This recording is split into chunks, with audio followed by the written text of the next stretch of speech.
Thank you so much for being here. And we like to have people introduce themselves because we want as many voices as possible in our panels and in our discussions. So if you wouldn't mind introducing yourself to the audience, that would be great. Sure. My name is Sanjay Rawal. I'm a jack of all trades, master of none. My background was in human rights, and I worked in some pretty icky places around the world, oftentimes the only person with a camera. And war photographers would float through and tell me what I was doing wrong and what I could do better. And about the time that the cameras had DSLR faculties, I began to take little short videos. And then I made short films, and they didn't suck. And that was the beginning of my new career as a documentary filmmaker, which I've totally enjoyed the last 16 or 17 years. Wonderful. So for people who may be new to your film Gather, what first called you to this story? And like, was there like a particular moment or person or conversation that really like unlocked the film and had you start this process? This is the difficult aspect of being a filmmaker. My job, if I do it correctly, is to try to let other people's stories shine. But of course, as a human being, I carry biases and I carry ignorance and I carry lack of understanding. And many times I found from past incarnations and human rights to filmmaking, I've often been the wrong person in the right place. And that's the case with most documentary filmmakers. We have a little bit of gumption, we have a nose for a story, and so we often end up on the outskirts of communities that we know we don't have the right to enter uninvited. So some friends of mine had sort of come to me with this idea of doing a film about Native American food sovereignty. And I said, number one, not my space, not my place. I don't know anything. And they said, no, we've seen some of your work on farm worker rights and it's like anti-colonial work, and it also all wraps together. So why don't you go meet this very hardcore, incredibly lovely Native American philanthropic organization out in Colorado and see if you vibe? And we allowed ourselves to start with like just basic vibes. And across 6 months, we developed a friendship. And we realized that there was no one else at that stage to do this project. Mm. So I said, it's good that I'm dumb. And it's good that you guys aren't dumb. So let's partner together. You help me find the people that have the authentic voices within communities that truly are humble enough to say they don't want to be in the film, but they truly speak for their communities. And I will convince them to be in the film. Like that's the documentary filmmaker's superpower, getting people to trust you, getting people to understand that you can honor their story. And that was a genesis in 2017 of this project. It's really interesting because your film is the first one where we're screening it, where it's not, the filmmaker is not, is different than the folks that are in the film, if that makes sense, right? So Oh we yeah. really pride ourselves in narrative sovereignty, and so that the people in front of the camera and behind the camera are having a similar lived experience. But what I'm hearing from you and what I did with my research when we discovered this film is that you spent the time. 6 months is a lot longer than a lot of traditional documentary filmmakers will spend just getting to know the community and figuring out if you're even the right person to be making the film. So I think that's really great. And I would love to know what's your relationship even more so to the people in the place. Like I hear that you had your like kind of if you could go a little bit deeper into that and then how how you kind of saw the people in the place as collaborators, because that's what I'm hearing you're saying rather than subjects. Like a traditional documentary photographer or filmmaker will go in, right, and have an idea of the story they want to tell about a specific group and place. And you're saying you didn't have that preconceived notion. And so how did you collaborate with folks and how did you engage in like that narrative sovereignty of not just like you're holding the story, but they're collaborating in telling the story? Well, I think it starts with the fact that although I grew up in the US, I was born overseas, and I probably spent half my life in Asia and in Africa. And so you, from that vantage, you come to realize that, and I don't mean this flippantly, but trauma didn't begin in the US, and the US was just one of many battlefields of colonialism. There's a theory that the wars around or the conquests from 1500 to the 1700s or 1800s was really the first global world war. You began to see massive, massive changes in the ways that European powers began to dominate the world. And one thing I try to bring up is that there are actual literal receipts that show that 6 million of the 12 million trafficked enslaved Africans were traded for Indian textiles. The British had managed to take over the Indian cotton export trade and took the textiles. And as they were passing by West Africa with guns and ammo and munitions and fabric, more and more elites chose the Indian fabrics. I mean, Indian fabric in rural India is just, it's unbelievable. People dress to the nines, and it's just the way we've always been. These systems were interconnected. Land wasn't just colonized for Airbnbs, as it might be now. Land was colonized to extract resources and send them back to capital cities. So I sort of came in with the framework. My father was a freedom fighter in India, not just against the British, he was too young for that, but against the kind of neo-colonial government that had taken over after the British Empire left. I grew up understanding the long tail of colonialism and sort of came in, I think, with a little bit of a framework saying these systems, they still exist. And when you look at the front lines of anti-corporate activism from the 1500s, it's always been in the Western Hemisphere, indigenous communities. That was true in the 1500s, and that was true with Standing Rock and a lot of the other fights. So I kind of came in understanding the overall global political context and basically said to people, like, look, we're going to bring in the very best equipment, the very best crews, and a few great native producers. And it's up to you guys to tell us the stories you want to tell. Like, it's our job to make sure everything works together and to try to steer you towards activities that you would do normally that would work better in this film. So, from that standpoint, to finally answer your question, we basically cast the movie. Movies are visual, right? It's like if you want to write a biography, you write a biography. But we cast the movie visually with people that we felt were magnetic, that could emanate their consciousness, their work, their authenticity through the medium of film. And then we said, you guys are great. You guys do great work. Let's just have an ongoing conversation about what you would like to show us, and maybe let us pick and choose the aspects of your very multifarious lives to slice up and put into a very restricted 80-minute film. So if I could have given everybody producer credits, I would have. Everybody in the cast were essentially producing their own stories. And and to that, with sanctuary cinema, we talk a lot about with narrative sovereignty, and in this film in particular, what your cast, as you mentioned, what they're talking about is food sovereignty.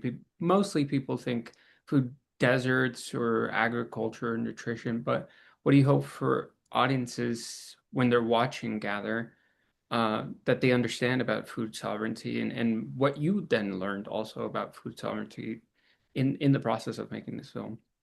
Well, the lovely thing about this movie is that our intention in the beginning was that if non-native people love it, but indigenous people think the movie sucks, the movie sucks. And so that question is a great question. I think it speaks to two audiences. For indigenous people watching this film, I think there's a much deeper understanding and there's a much deeper takeaway because they'll have experiences, whether recent or from their childhood, of listening, talking, singing, being in ceremony with themes that tie into food sovereignty. For the rest of us who are really migrants to this land, we all came from someplace. I mean, there's very few populations that up until 400 or 500 years ago ever really moved from the regions that they'd been in for 4, 5, 6, 10, 100,000 years. Every human society had a concept of food sovereignty. But Right now, food sovereignty for most non-natives isn't actually spiritual anymore. It's cultural. You want to have the tastes of back home, but we've forgotten the ceremony. We haven't really been a part of the process of cultivating those foods. So I'm asking people to go back in their family history, remember what might have been in their grandmother's pantry, really take to heart the types of ceremonies that still exist within your communities around food.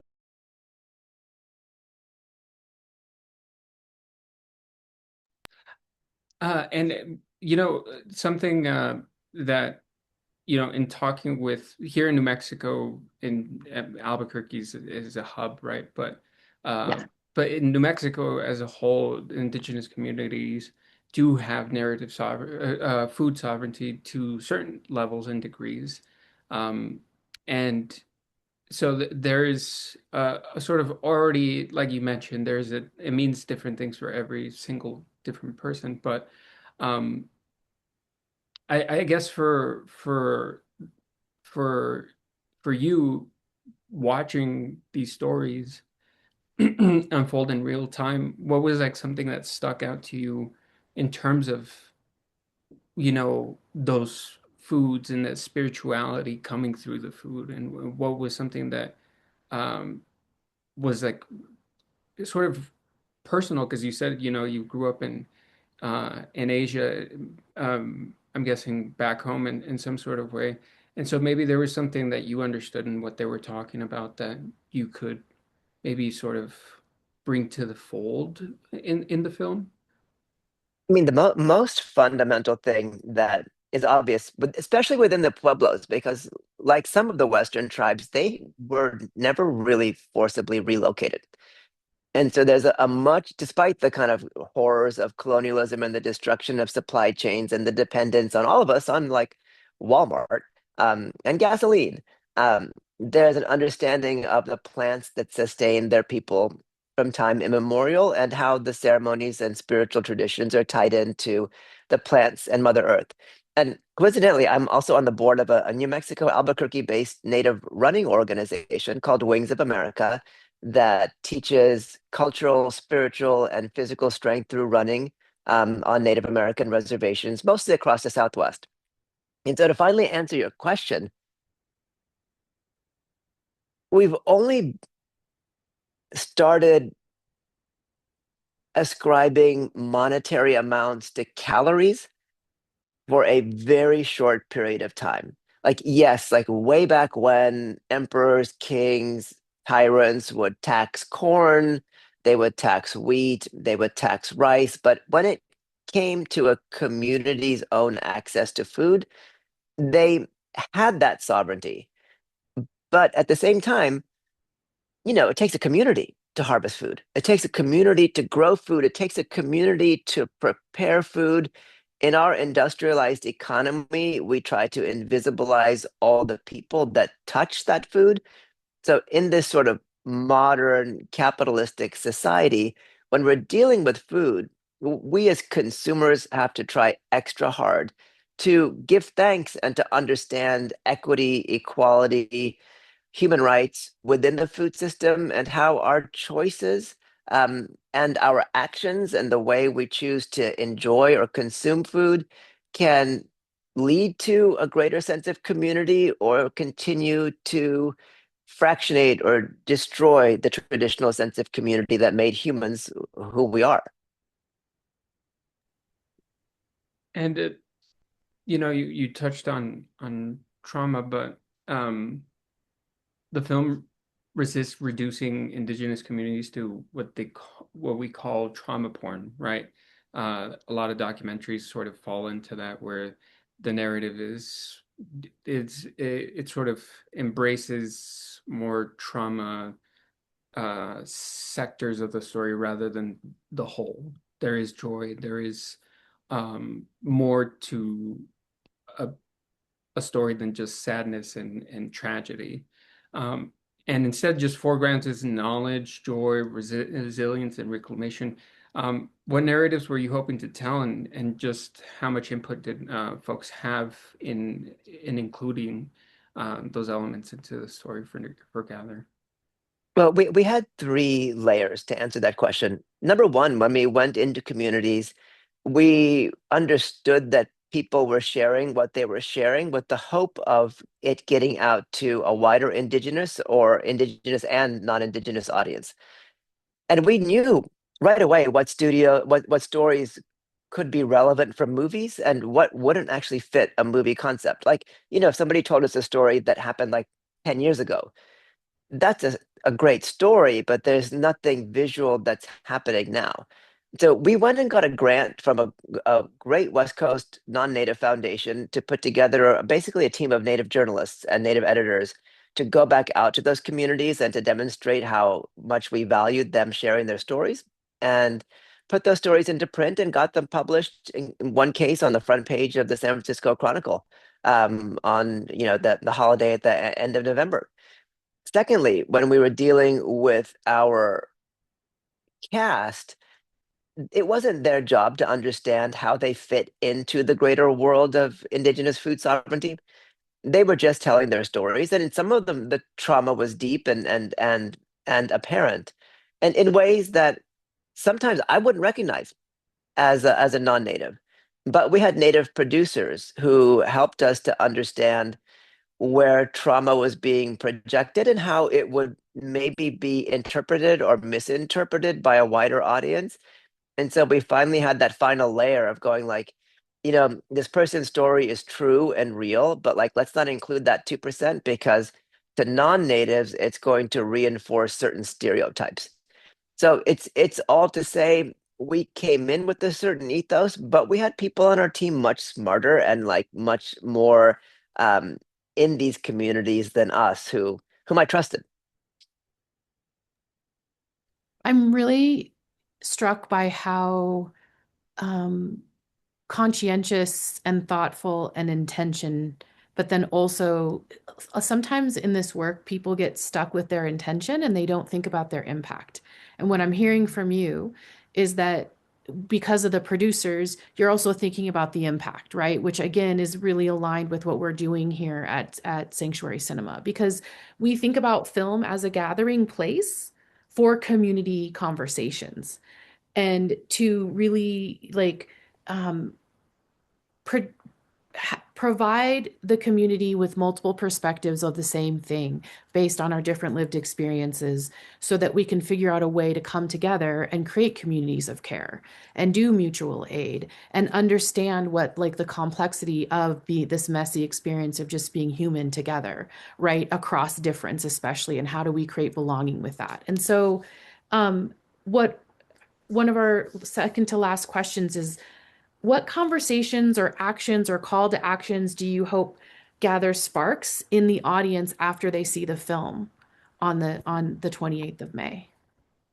That Well, vision. it's going to be an easy one for you guys. For most of what's now the United States, most people don't have any idea that Indigenous people exist. Number two, they don't know where those communities are, and this might be applicable to Albuquerque, this last one. They don't really know what the Indigenous communities are working on in terms of environmental rights. I mean, of course, this is front and center in your neck of the woods, but like what's happening with the Santa Fe River and the leaching of the uranium and the discovery of that really by the Pueblos. I tell people that the people that care most about the environment of Turtle Island are the people that have felt like they've been stewards for millennia. And I might feel like I'm a steward, and you might feel like you're a steward, and we might have the intensity and the dedication, but we don't necessarily have the full frame of reference.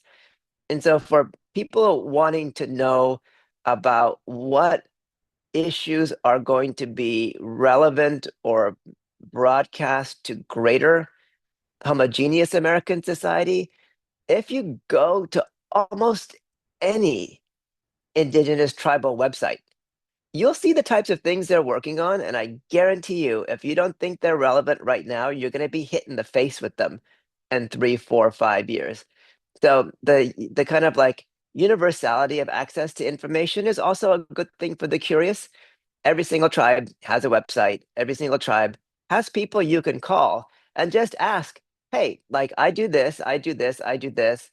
Is there any way I can be of service? Are there meetings that I can come to just to learn, to listen? And if you don't want me to, that's okay. But just, let me get on a listserv or like, check your website every now and then, because if there's a time when I can be of service as a person that's not a member of your community, I would love to do so. And I guarantee you, because of the way colonization still works, there's going to be an opportunity. As a last little bit, Twyla Casador, who's one of the main characters in the movie, she's on San Carlos Apache.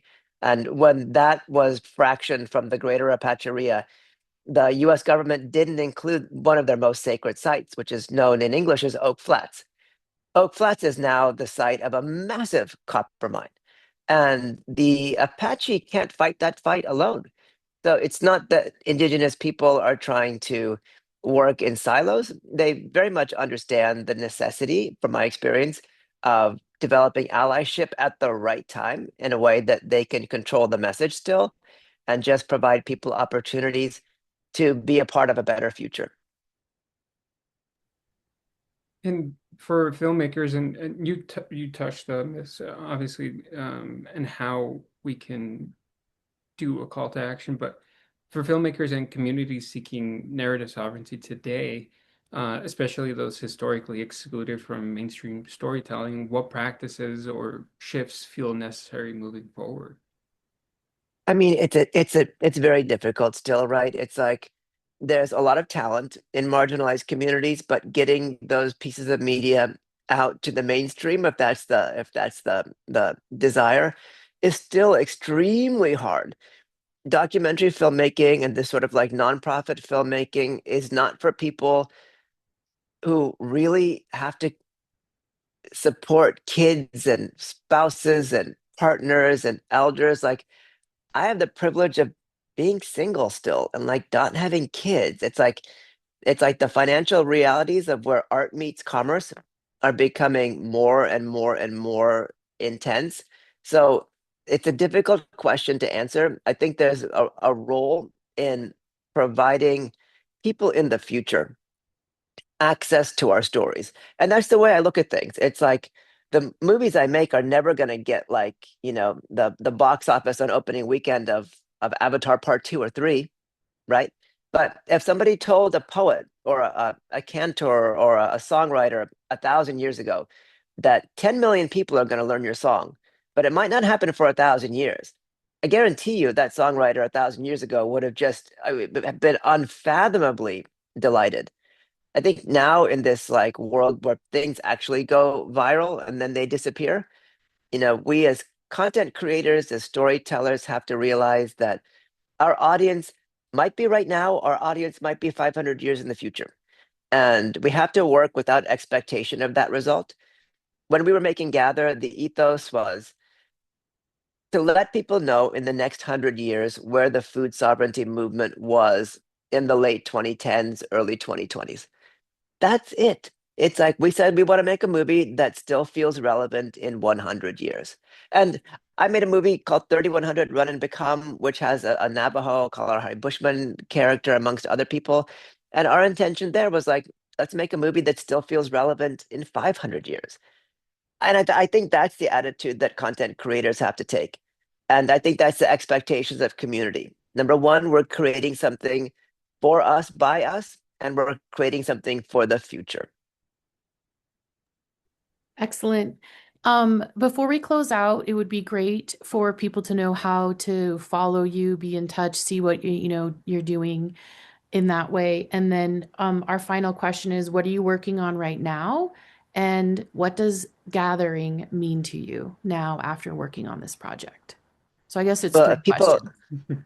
but people from your community won't be scared by the tangents I've been going on down Instagram and TikTok at Mr. Sanjay R for my last initial. A lot of stuff about colonization, a lot of stuff about the modern economy, mainly right now from an African American Black perspective, and an Indian perspective overseas. I haven't really dove back into the indigenous content yet because my next movie is about the deep friendship between the oldest living descendant of Sally Hemings, a 98-year-old Black PhD, and a very Northeastern blue blood descendant of Thomas Jefferson. And the depth of the narratives that those families hold is completely different than what's being taught. And I'm a progressive. I'm just saying this in terms of a narrative of truth that people are biased no matter what side of the spectrum they're on. I'm not saying that one side is nicer and one side is meaner. I mean, I believe certain things, but I found when it comes to understanding race and family, it's very tricky, it's very messy, it's very complicated. And when we try to dilute those stories into something for the masses, whether it's well-intentioned or not, there can be long unintended consequences for the families. So that we were hoping to be done by this summer, but the 250th anniversary of the Declaration of Independence has already been co-opted by a number of people who I don't see eye to eye with. So, hopefully we'll release this movie next year or the year after as a way to spark conversations about the next 250 years of this country's trajectory. And the third question, what does it mean to gather? Well, you know, I live in New York City, so I have very limited opportunities to express my philosophy. But there is a tiny little health food store around the corner from me that still hasn't been gobbled up by Whole Foods or Amazon or anybody else. It's the last of a breed of stores that those of us over 50 remember were all over the US, community stores. And while it's not a co-op, I put 2 hours in a day because I want this store to be there for my community. So it's like my little way of saying like it's not necessarily food sovereignty, but it's food sovereignty in the sense that we want our community to have access to healthy medicinal herbs and foods that are now being excluded from us by virtue of the fact that I'm in the middle of nowhere in Queens. And the last bit is I have a ton of fruit trees around my little tiny house in Jamaica, Queens. And it's like that's a way I can enjoy, really have some joy from a process of food creation that I don't really get a chance to have being in a community that has 8 million people. Wonderful. Is there anything else that we missed or that you want to add or any questions you have for us? No, I'm super grateful for what you guys do. We have a lot of conversations in the media space about where the funding is going for media. And I like to remind people that although there are great cutting edge media advocacy organizations, there's nothing better than people that are trying to do things within communities and bring people together in their small communities rather than maybe trying to project a philosophy around the world. And so I'm grateful for your place in New Mexico, and I wish you guys a great little tour of the upcoming film festival circuit and that everybody falls in love with you as much as I have. Oh, No, thank you so thank much. you so much.